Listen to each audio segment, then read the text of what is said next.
Good morning mga kabayan, kagigising lang namin at ito po mayroong pandesal dito niluto si Mrs. Kagabi pa ito, sobra kasi hindi namin naubos kaya ininit lang namin sa air fryer. Malaking tulong itong air fryer kasi napakabilis lang siya lutuin mga kabayan. Tapos ito si Amaya at saka si Axel, ito yung aming umagahan ngayon. Yung oras dito alas 11 na po kami nakagising dahil nga linggo ngayon mga kabayan dito at wala tayong pasok. Ito naman yung gamit ni Mrs. sa pagmix niya ng kanyang pandesal or gagawa siya ng mga cake, yung harina. Dati kasi manual lang siya. So bumili kami niya ng mixer, na power mixer. Ito po yung labas natin. Ayan po. Alas 11 po mga kabayan. Wala pa ring araw. Malakas po yung hangin. Ayan kung napapansin nyo. Yan yung palatandaan ko kasi pag malakas yung hangin, binabalutan yung trapal yung kuha nila pangisda. Yes! Kain po tayo mga kabayan. Kumakain po si Axel ng pandesal. So si Mrs. naman nagsalang siya ng labahin doon sa may washing. Ito po yung ginawa yung pandesal, oh. Malaki lang, pero malambot siya.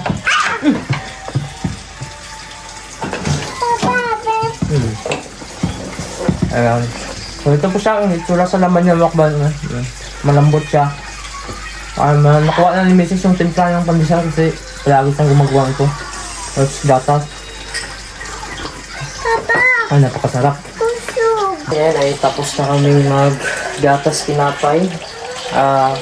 Ito meron tayo dito uulamin. Ang ulam namin ngayon, ito manok. Kasi kahapon, nagkuhan kami kahapon. Gulay din kami kahapon na may isda. Ayun, manok na naman, no. So, ito lang yung gawa namin dito. Basta makuha yung panahon, pangit yung panahon, malakas yung hangin. Yung ginagawa namin dito, yan, dito lang sa bahay, magluto. Kasi wala ka naman ibang gagawin sa labas pagka malamig. Napakasakit ng lamig mga kabayan. May mahugasin pa tayo dito. Ayan, maglilinis kami dito ng bahay. Ako maghihiwa nito kasi si Mrs. yung magluto. Hiwain muna natin tong manok kasi si Mrs. yung magluluto. Siya kasi yung magaling magluto mga kabayan. Ayan, ganito lang ako maghiwa ng manok mga kabayan, no? Ayan, dito muna, slicing ko muna dito yung parang sa hita niya. Ayan. Tapos sa kabila din, yan, hiniwa ko na din dito. Tapos dito, pinakat ko yan dito. Yan. Ganyan ako maghiwa. Yan. Naiwa natin yan, hilain lang yan. So, dito naman sa may bandang, dito sa itaas, meron kasi sa dito, yung parang, kuhan niya, gaya dito, yung sa wings ba yan mga kabayan, sa itaas yan. Yan. So ginagawa ko dito banda mga kabayan, dito hiniwa ko yan kasi meron yan sa ditong parang guide sa itaas. Ginagano ko yan dito. Natanggal ko tong wings. Yan. Parang may kanal-kanal yan dito. Yan, ganyan lang ako maghiwa. Tapos tinatanggal ko ng mga balat. Di kami kumukuha ng balat, makain. Yung balat mga kabayan, tinatapon namin to. Hindi kami mahilig magkuha ng balat. Pero masarap siya kaso hindi naman ito healthy. Kaya ang ginagawa ko yan, binabalatan ko siya. Tinatanggal ko yan. Pati yung mga yung parang puti-puti dito sa manok. Ayan ang mga taba. Yan, tinatapon ko na yan. Ganito kami magkuha ng manok. Para less yung mantika. Yan. So ganyan lang sa mga kabayan ako maghiwa. Tapos hatiin ko na sa maliit yan. Ayan o, ginaganyan ko. Ginatanggal ko yung kuhan. Yung balat tapos tinatapon na. Ayan. So mabilis na ako mga kabayan maghiwa ng manok. Itong pakpak na ito, yan, tanggalin ko din to. Yan, yung mga taba na yan. Yan. Pero yung balat talaga dito sa dulo niya, hindi ko na masyado matanggal kasi makuha na, matigas. Yun lang yung one. Yung mga malalambot lang na makuha natin ng balat. Yan, ginaganon. Tanggalin ko para less lang yung mantika ba. Ayan. Okay sana kung native kasi napakasarap ito. Kuhan kasi ito eh. Yung 45 days na manok sa atin. Ayan. So hiwain lang natin isa dito. Ayan, hiwain lang natin. Ayan. Ayan, ganito din. Hinihiwa ko din dito. Kasi ganyan ako magawa ng manok. Tapos ito siya. Ayan. Hiwain ko lang to sa gilid. Ayan. Ito din, hiwain ko din dito sa bandang gilid din, yan o. May guide naman yan. Yan, ganito lang po ako magkuha ng manok. Tapos yan, tanggal balat. So ito, mga puti-puti na taba-taba yan, yan. Kung masipag ka, pwede mo tanggalin yan. Pero minsan, pag nagmamadali ka mga kabayan, mahirap na din tanggalin. Kasi dumidikit siya. Yan, yung tamang kuwan lang, matanggal mo lang yung kuwan. Tapos dito, pinuputulan ko. Kasi hindi ko na ito sinasama tong dulo. Itong buto na to, yan. Yan na namin kinakain kasi kuha naman mga kabayan. Marami namang mga kuha dito na laman niya na. Oh. Pero pag sa Pilipinas mga kabayan, no?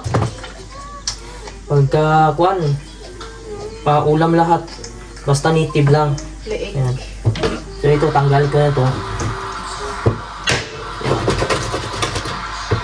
Yan. Pero kuha pa naman ito mga kabayan, ulam pa naman to. Pero kung healthy talaga yung kinukuha natin, tapos meron ka namang ibili, importante kasi yung kalusugan mga kabayan, no? Ito kasi, pwede naman natin makain, hindi naman tayo sa nag-iinarte. Tayo ay nagkakaedad na din, so kailangan din natin maging healthy kasi hindi naman sa kuwan, makakabili ka naman dito pag nasa greenland ka ng mga pagkain. Kaya sa Pilipinas, yan, kinakain naman natin yan kasi masarap, tapos hindi din natin alam yung epekto, mas lalo pa tayong magastusan. Dahil nga, yung kuwan, hospital sa atin, napakahirap. So ito, yan, tinatanggal namin ito. Yan. Kasi mga kabayan, gabi yung kuwan ito, oil ng manok. Ano? Tingnan nyo yan. Oh. Yung masarap siya. Kasi nga minsan kumakain naman yung fried chicken eh. Yan. Pero pag palagi na, wala, hindi na pwede. Baka kuwan tayo sa katawan natin. Yan, yung mga balat oh. So ito na yung manok, kanina. So yan yung ginagawa ko niyan mga kabayan. Dito kasi, mayroon yan dito ang kuwan oh. Yung parang liig niya yan. Yan.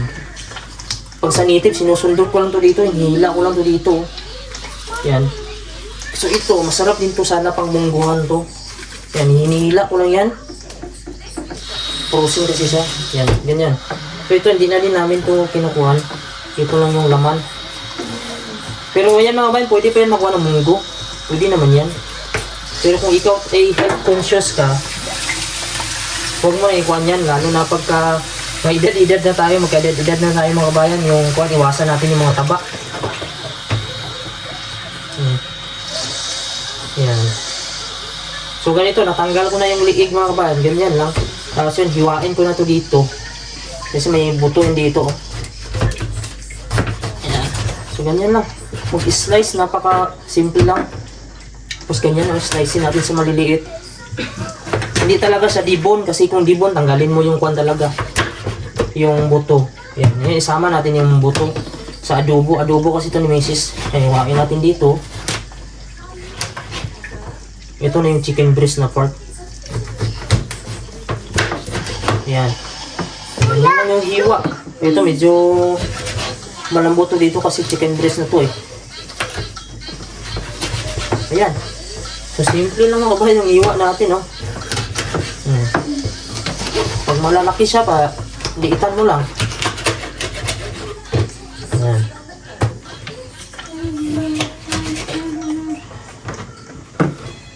Kasi pagkakuan, iba kasi yung pagkuan mo ko. Pag dibon siya mga kabayan, yun. Tanggalin mo talaga yung buto. Pero ito kasi, sasama natin adobo. Ang sarap yan eh. Kahit yung buto na yan. Yan. Yan siya. Yan. So ito na po yung manok natin. Oh. Adobo na to ni Mrs. Ang ganyan lang siya kahiwa. Tapos ito, tapo na natin to. Masarap pa sana yung mungguan. Si Mrs. na naman ang magtatrabaho dito sa kusina. Yan, nag-uugas na siya ng plato at saka magluluto siya ng adobo dahil kami gutom na para makakain na din. Mayroon na tayong rice doon. Tapos ito pa rin yung panahon natin sa labas. Ito po yung itsura ng aming space dito mga kabayan. Doon kami natutulog ni Mrs. Dito naman yung dalawa kong anak. Pagka may anak ka mga kabayan, tapos ganito lang yung space mo, palagi yan sila naglalaro. Kaya dito araw-araw kami nagbabacuum. Ito may room na naman dito. Ngayon mga kabayan, babacuumin ko ito. Tapos yung mga laruan ng mga anak ko dyan kasi nakalagay. Minsan nagkalat na yan dito mga kabayan. Kuha naman, nilalagay naman nila dyan pagkatapos. Pero minsan yan, napapabayaan nila dito. Hindi may iwasan kasi yung space namin, ito lang talaga eh. Kaya yun, nagbabalak nga ako na sana makahanap kami ng medyo mura na bahay na din. Tapos itong Christmas tree natin, tanggalin na natin to kasi tapos na yung bagong taon. So ayun, umpisa natin mga kabayan, dilinisin ko ito, babacuumin natin. Ngayon mga kabayan, magbabacuum kami dito ng ito. So nagbabacuum ito minsan, ito anak ko si Axel. Minsan naman ako. Pero pagka nandito ako mga kabayan, tinuturuan ko yan siya mag-vacuum para matuto siya sa mga gawaing bahay. Hindi lang puro tablet, hindi lang puro gala. Para malaman niya din yung mga gawaing bahay. Hindi naman natin pinapatrabaho yan ang araw-araw mga kabayan. Kahit sa isang linggo, isang beses patrabahoin natin. Kasi baka may mga viewers naman ba na sasabihin na parang pinaparusahan natin yung mga bata na imbis tinitrain lang natin, hindi naman natin pinaparusahan yan, tinuturuan lang natin sila kung paano maging malinis, paano matuto sa buhay. So, ganyan yung training dito sa Greenland. Yung mga bata dito mga kabayan, maaga pa natututo na magtrabaho. So, kung hindi ko tuturuan ng anak ko, lumaki itong walang kuwan sa buhay, walang alam. Yan. Yan, Axel. Ayusin mo pag mag-vacuum ka, isang kuwan lang, isang daan. Wag yung putol-putol. Yan, turuan muna natin siya. Ito, pag nag-vacuum ka, ganun lang, di ba? Ganyan. Ang hilain mo lang. Tapos pagkakuha, iangat mo ito dito. Okay, malambot na. Ganun mo lang. Dito. Dito ka na. Ganyan. O, pag iangat mo siya, ganun mo. Tapos dito ka naman sa gilid. Dito ka naman. Yan. Tapos iangat mo yun dito. Ano, dito lang.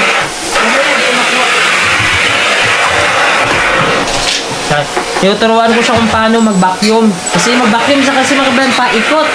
Doon na naman. Yung parang talon-talon siya eh. Kaya sabi ko sa kanya, pag mag-vacuum, kuhan siya, yung organize ba? Step by step siya. Hilain mo dito, hilain mo. Yun. Tulungan ka naman eh.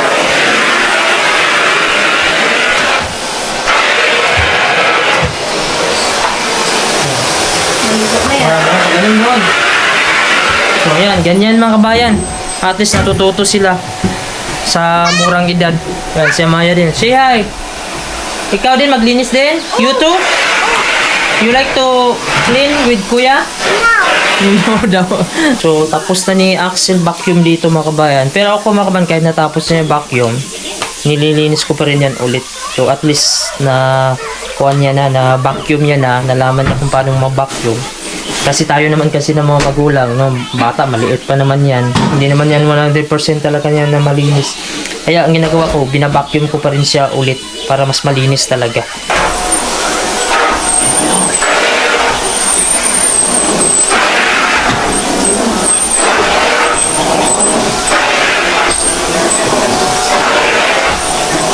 Ito na mga kabayan, yung Christmas tree namin. Ito yung binili namin noong December pa. Bagong bili namin ito. Ngayon, ililigpit na natin. So, ito na yung panahon na magpapaalam na talaga tayo. At makikita na naman natin itong Christmas tree na to. December na naman. So, sana dito pa rin kami magpasko sa Greenland at magagamit pa namin ito. Kasi ang mga panahon lumilipas naman, darating at darating. So, ako yung tutulong dito kay Missy sa bahay paglilinis. Kasi mga kabayan, yung bahay, hindi naman nauubos yung trabaho. Tuloy-tuloy yung trabaho sa bahay. Napakadali lang sa tingnan, pero kung trabahuin mo, hindi nauubos yung trabaho sa bahay. Kaya tayong mga lalaki, kung wala naman tayong ginagawa, kahit rest din natin, pwede naman tayong tumulong sa gawaing bahay. So, yan si Mrs. Naglilinis din siya. Pinupunasan niya yung namin kusina at saka nakapagluto na siya ng ulam namin. May kakain kami. Ito, tatanggalin ko muna to kasi ililigpit natin.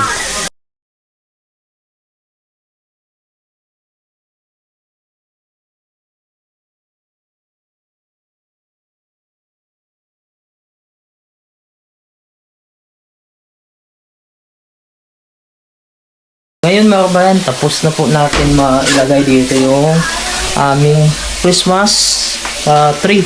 Ang plastic lang to. So, makahanap na naman ako nito ng malalagyan kasi dito sa loob ng bahay wala natin bakante dito. Kaya ilagay ko na dun sa stock room sa labas. Kasi sa sunod na taon na ito magagamit. Yan. So, ito na po yung buong bahay namin sa loob dito. Medyo lumawak-lawak siya kasi nagpasikip ditong Christmas tree. At yun, ngayon ay kakain na kami mga kabayan. Luto na si Mrs. Tapos na si Mrs. magluto ng ulam namin. Tanghali na din dito. Kain po tayo mga kabayan. Ito po yung ulam natin, oh. Adobong manok. Niluto ni Mrs. Ayan. Kain muna kami kasi tanghalian.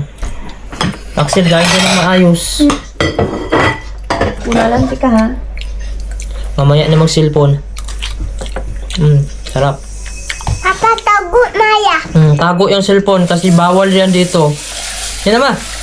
Yung asa ko. May kalon pa man. Yan. Bato. Sarap. Adobo. Papa, yung kagat Mami, oh. Bawal kong cellphone. Mamaya na ang cellphone. Tago. Tago. So, medyo kuhan pa rin. Malakas pa rin yung hangin sa labas. Nakakatamad pa rin lumabas. Pero lalabas kami mamaya kasi may bibilin kami. Okay na yung kami. Ah.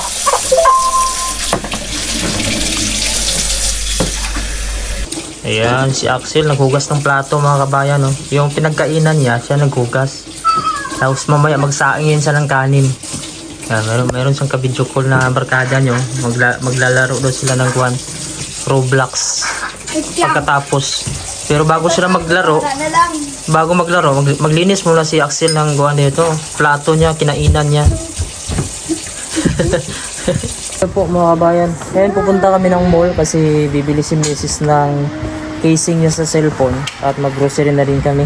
Yan, dito sa Greenland mga kabayan. Pagka may bilhin ka kahit kuhaan mga kabayan, punta ka talaga, lalabas ka dahil kailangan mong bumili. So ito, nakasuot kami ng mga jacket. Tapos ayan po si Amaya, oh. Kompleto din ng suot, jacket, bonnet, gloves. Kasi dito sa Greenland, pag lumalabas ka dito, kahit summer, kailangan mo pa rin mag-jacket dito. Hindi ka din dito pwede mag-chinelas lang mga kabayan o mag-short lang dito kahit summer. Dahil yung lugar nila mabato yung mga daanan dito. Kaya required ka talaga dito na magsapatos kahit sa summer. Yung mall mga kabayan, ayun po, yung mataas na building na yan. Yan po yung nag-iisang Nook Center dito sa Greenland. Nag-iisang mall lang din. So tara, samahan nyo kami. Ito po yung daanan natin. Madulas-dulas po siya. Na kami ng mall. Bali magpapagupit pala ako ng buhok ko. Ayan, oh. Napakahaba na kasi ng buhok natin. Kaya magpapagupit kami dito sa Filipino barbershop. Tapos dito pasok tayo dito sa mga electronics kasi may bibilhin kami ni Mrs. And dito pasok muna kami dito kasi may bibilhin si Mrs. na casing. Ito po yung mga electronics dito na mga binibinta. Meron ding cellphone. Ito po yung iPhone 17 Pro Max. What do you want, eh? Gusto daw ni Amaya yung watch daw. Hindi man yan sa'yo. Malaki man yan. Pang big man yan. I want Maya. Pang big. Ayan. So ito po yung mga casing naman dito. Bali bibili si Mrs. ng casing ng cellphone. Dahil yung casing niya ay nasira na. iPhone. Kaya ito po yung loob dito. Malawak dito, kompleto dito mga kabayan. Mayroon din dito mga computer. Man yung loob ito. May mga laptop dito. Bali kompleto na din dito. May mga memory card. Tapos mayroon din dito mga computer. Ayan, iikot ko kayo dito. Camera din dito. Drone. Ayan. So yan po. May mga camera dito at saka drone. Ayan. So ito, laptop naman to dito. May mga bag na. Ito po, kung may mga gaming mga kabayan, yung mga anak nyo dito, pwede yung bilhan dito. Yan. So ito yung itsura dito, may mga gitara din dito. Yan. So maganda din dito mga kabayan. TV, ayan. Kahit paano mo kompleto din dito. Ayan po, TV. Yan. So mga gamit ng electronics dito. Ayan. So mayroon din dito sa mga appliances. Ito po, malalaking TV na to dito. Yan po mga appliances, mga refrigerator. Yan, so mga gamit sa mga kusina meron din dito. Yan, may mga blender din dito. Ayan. So nandito na po lahat, mga gamit sa kusina, mga lutuan, juicer, ayan to, rip. Ayan, so mga coffee maker, ayan. Kung naghahanap kayo washing, may mini rip din dito, ayan, dryer. Ayan. Ayan. Tara, we're going na. Okay na eh.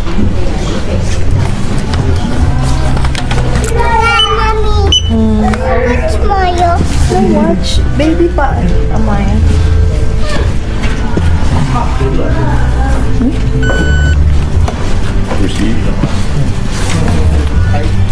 Let's go, Amaya.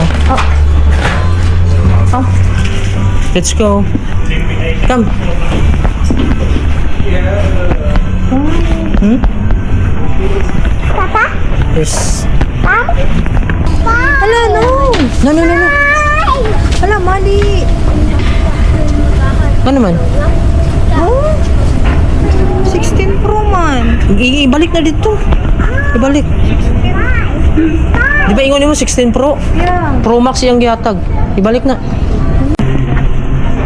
Wala na ho? Pro Max ako nakuha. Ipa-show niya sa ko Pro Max. Mami. Pro na apay Pro na. Yeah. Pro. Ingon maka mo Pro kaniya. Yeah, Pro.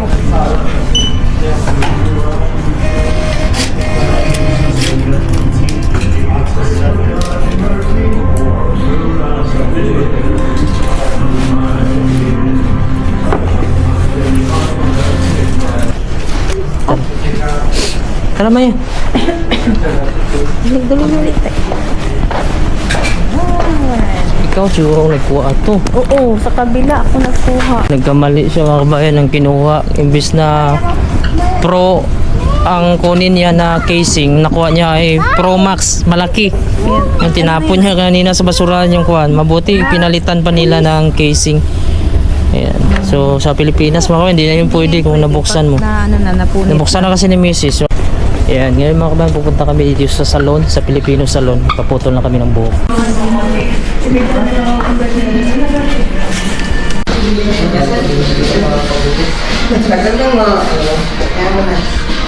Busy. Ano mo, pet girl pa din? Mga stream sa baba sa iyo. Ganun, no? Kuha na. Gusto ni Amaya juice daw. Sa taas mayroon po diyang prutas. Tapos ayan, may machine po dito na magpipress po niyan. Ayan. So ayan. Kuhaan yan. Buksan niya lang yung kuhaan. Ayan, naanda na. Sige pa. Sige pa. Anda yung sa taas. May nagpipiga sa itaas oh. Ayan. So ganito dito mga kabano. Fresh juice oh. May tagapiga na sa itaas oh. Okay na. Hop. Inumin mo. Inom. Ayan, so nakakuha na si Maya ng juice niya. Paborito niyang juice. Ayan, si Maya yung tagahila ng aming dala. Where we going na? Where we going? Where we going na? Ha? Let's go? Sulod na Maya. Maya. Sulod. Go inside. Sulod na. Yeah. Okay, Amaya. Right here. Let's go. Faster. I was yellow. Should I just throw this one? Faster.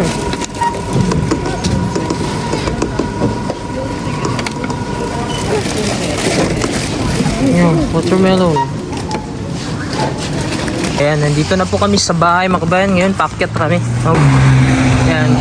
Ganito mga kabayan, kahirap yung inaakyat namin dito. Kasama yung bata at saka si Mrs. Ako naman, may karga ako dito na grocery. Ito po, napakabigat. At dito, kailangan mong magdahan-dahan dito. Lalo na pag may snow dito. Mabuti ngayon, natunaw yung snow. Ayan o, umakyat sila. So, ang daming hagdan ito. Tapos, paakyat ang paakyat. Ay, dito, nasanay na din yung anak ko. Ayan siya. Pero dati yung maliit pa siya, hindi talaga pwedeng aakyat siya kasi hindi niya pa kaya. Yan, malaki-laki na kasi yung anak ko, 3 years old. Yan, napakahaba po ito hanggang sa dulo, kami yung pinakadulo. Kaya pag may karga ka dito, lalo na mga kabinet, yung mga gamit pag maglipat, mahirap. Tapos lalabas ka, magtatapon ng basura. Kailangan mo magbihis din. So nakakapagod din mga kabayan, pero ayun, ayos lang. Sipagan lang natin. Ito na yung pinakauling paakyat dito. Yan. Salamat. Medyo nakahinga-hinga din. Ito na po yung oras ng alas 5. Grabe, alas 5, napakadilim. Alas 5 ng hapon. Ganito po yung Greenland.